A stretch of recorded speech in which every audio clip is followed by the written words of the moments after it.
Class room assessment और इसमें wash back effect and feedback, ये दो टर्म्स अक्सर साथ साथ चलती हैं। अगरचे फीडबैक के बारे में तो आपने बहुत मर्तबा सुना होगा एंड आई एम श्योर कि आप सारे के सारे इससे बहुत ज़्यादा फेमिलियर होंगे, लेकिन वॉश बैक इफेक्ट जो है उसके बारे में शायद कम सुना हो या हो सकता है बिल्कुल ही ना सुना हो। But this term is also very important in the process of assessment, और इसलिए मैंने ज़रूरी समझा कि आपको टू सम एक्सटेंट इसकी फेमिलियरिटी होनी चाहिए। What is wash back effect?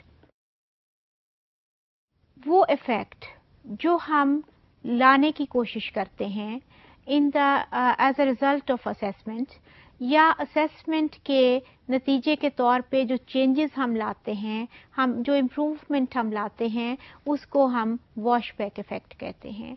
देखिए ना, हमने ये बात की कि असेसमेंट क्यों हम करते हैं, because we want to have a judgement कि कहाँ कहाँ क्या क्या चीज़ें कम रह गई, क्या क्या हम नहीं कर पाए, सो दैट आइंदा जब हम प्लान करें तो we should try to have those improvements in those particular areas where जहाँ के हमने कमी रह गई थी।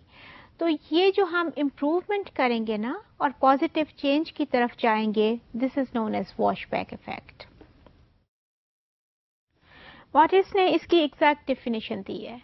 उसने कहा जब हम किसी असेसमेंट के रिजल्ट्स को ऑब्जर्व करते हैं, obviously we need to observe, we need to note them down. आपके देखिए ना, जो रिजल्ट्स होते हैं कितनी शीटों पे होते हैं, आपके टीचर के पास होंगे, आपके रिकॉर्ड ऑफिस में होंगे, प्रिंसिपल के ऑफिस में होंगे, ऊपर अगर वो बोर्ड एग्जाम्स है तो बोर्ड के रिकॉर्ड में होंगे, यूनिवर्सिटी के रिकॉर्ड में होंगे।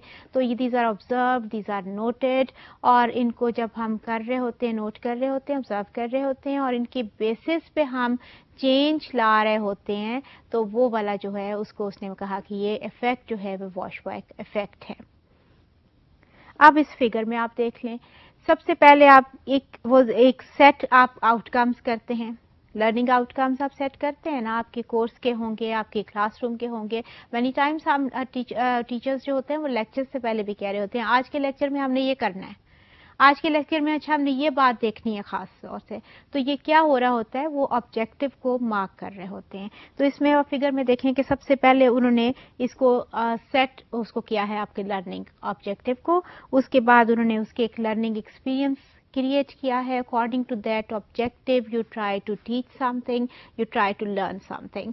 आप अगर देखें ना, मेनी टाइम्स अगर टीचर फोकस्ड नहीं है या और वो ठीक से नहीं पढ़ा पाए हैं, तो वो लर्निंग ऑब्जेक्टिव कुछ और ही होता है और वो लर्निंग एक्सपीरियंस कुछ और ही होता है। नो, ये नहीं होना चाहिए, बल्कि उनको मैच करना चाहिए, और जो आपके लर्निंग ऑब्जेक्टिव है उसकी लाइट में आपका लर्निंग एक्सपीरियंस होना चाहिए, और फिर उसी की लाइट में आपकी असेसमेंट होनी चाहिए। आगे जब हम चलेंगे ना, तो आगे हम देखेंगे फिर इसको जाके कुछ लेक्चर्स में हम लर्निंग ऑब्जेक्टिव को और आपकी असेसमेंट को मैच करेंगे। तो इसको फिर आगे वो लर्निंग आपका एक्सपीरियंस मैच होके आगे लर्निंग असेसमेंट आपकी मैच होगी, और फिर आगे जो है उसकी लाइट में हम चेंजेस करेंगे।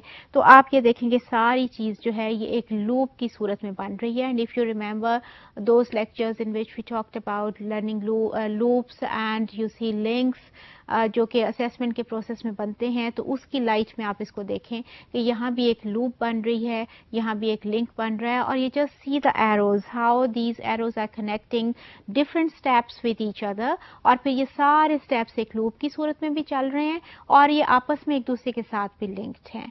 तो ये वॉश बैक इफेक्ट भी यही होता है कि इस तरह से सारे स्टेप्स लिंक होके इसकी लाइट में जो हमें पता चलता है, जो इन्फॉर्मेशन आती है, उस इन्फॉर्मेशन की लाइट में जो हम चेंजेस करते हैं, वो वॉश बैक इफेक्ट कहलाती हैं।